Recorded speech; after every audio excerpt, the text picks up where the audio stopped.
السلام علیکم جی تو ناظرین، اس ویڈیو میں والدین سے حسن سلوک قرآن و حدیث کی روشنی میں بیان کریں گے۔ دین اسلام میں والدین کے ساتھ حسن سلوک کی شدید تاکید کی گئی ہے اور ان سے بدسلوکی کرنے سے منع کیا گیا ہے۔ ذات پر والدین کا حق اتنا بڑا ہے کہ اللہ تعالیٰ نے اپنے حق کے ساتھ والدین کا حق بیان فرمایا ہے۔ اسی طرح حضور نبی کریم صلی اللہ علیہ وآلہ وسلم نے بھی والدین کی نافرمانی کرنے اور انہیں اذیت و تکلیف پہنچانے کو کبیرہ گناہ قرار دیا ہے۔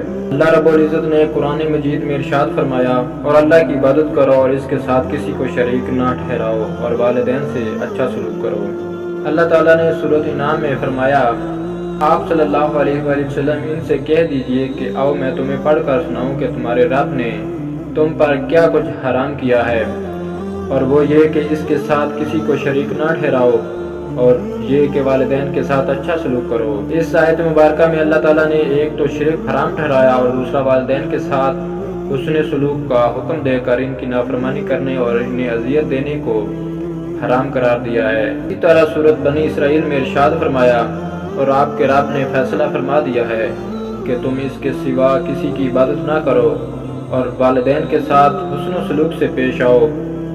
اگر ان میں سے کوئی ایک یا دونوں تمہارے سامنے بڑھاپے کی عمر کو پہنچ جائیں تو انہیں اف تک نہ کہو اور نہ ہی انہیں جھڑکو، اور ان سے احترام کے ساتھ بات کرو اور ان پر رحم کرتے رہو، انکساری سے ان کے ساتھ جھک کر رہو اور ان کے حق میں دعا کیا کرو کہ اے میرے رب ان پر رحم فرما جیسا کہ انہوں نے رحمت و شفقت کے ساتھ مجھے بچپن میں پالا تھا۔ والدین اگرچہ غیر مسلم بھی ہوں تو ان کے ساتھ اچھا برتاؤ کرنے کا حکم دیا ہے۔ چنانچہ ارشاد باری تعالیٰ ہے، ہم نے انسان کو اس کے ماں باپ کے متعلق اچھے سلوک کی نصیحت کی ہے، اور اگر وہ دونوں تجھ پر اس بات کا دباؤ ڈالیں کہ تو میرے ساتھ شریک کرے جس کا تجھے علم نہ ہو تو ان کا کہنا نہ ماننا، ہاں دنیا میں ان کے ساتھ حسن و سلوک سے پیش آنا، اچھی طرح بسر کرنا اور اس کی راہ چلنا جو میری طرف جھکا ہوا ہو۔ تمہارا سب کا لوٹنا میری ہی طرف ہے، جو کچھ کرتے ہو اس سے پھر بھی میں تمہیں خبردار کروں گا۔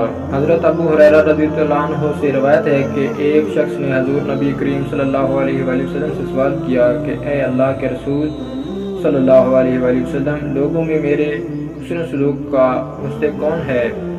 آپ صلی اللہ علیہ وسلم نے فرمایا تمہاری ماں۔ اس نے کہا پھر کون؟ آپ صلی اللہ علیہ وآلہ وسلم نے فرمایا تمہاری ماں۔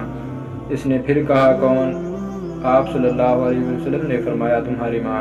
اس نے کہا پھر کون؟ چوتھی بار آپ صلی اللہ علیہ وآلہ وسلم نے فرمایا تمہارا باپ۔ حضور نبی کریم صلی اللہ علیہ وآلہ وسلم سے سوال کیا گیا کہ اللہ تعالیٰ کو کون سا عمل محبوب ہے؟ تو آپ صلی اللہ علیہ وآلہ وسلم نے ارشاد فرمایا بر وقت نماز ادا کرنا۔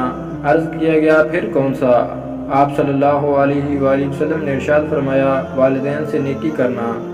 عرض کیا گیا پھر کون سا؟ آپ صلی اللہ علیہ وآلہ وسلم نے ارشاد فرمایا اللہ تعالیٰ کی راہ میں جہاد کرنا۔ حضرت عبداللہ بن عمر رضی اللہ تعالیٰ عنہ سے روایت ہے کہ ایک شخص آپ صلی اللہ علیہ وآلہ وسلم کی خدمت میں حاضر ہوا اور آپ صلی اللہ علیہ وآلہ وسلم سے جہاد کے لیے اجازت طلب کی تو آپ صلی اللہ علیہ وآلہ وسلم نے ارشاد فرمایا کیا تمہارے والدین زندہ ہیں؟ اس شخص نے عرض کیا جی ہاں، تو آپ صلی اللہ علیہ وآلہ وسلم نے فرمایا پھر انہی کی خدمت کر کے جہاد کر۔ دوسری روایت میں ہے کہ ایک شخص حضور نبی کریم صلی اللہ علیہ وآلہ وسلم کی خدمت میں حاضر ہوا۔ اس نے عرض کیا میں ہجرت اور جہاد پر آپ صلی اللہ علیہ وسلم کی بیعت کرتا ہوں اور میں اس پر صرف اللہ تعالیٰ سے اجر کا طلبگار ہوں۔ آپ صلی اللہ علیہ وآلہ وسلم نے فرمایا کیا تمہارے ماں باپ میں سے کوئی موجود ہے؟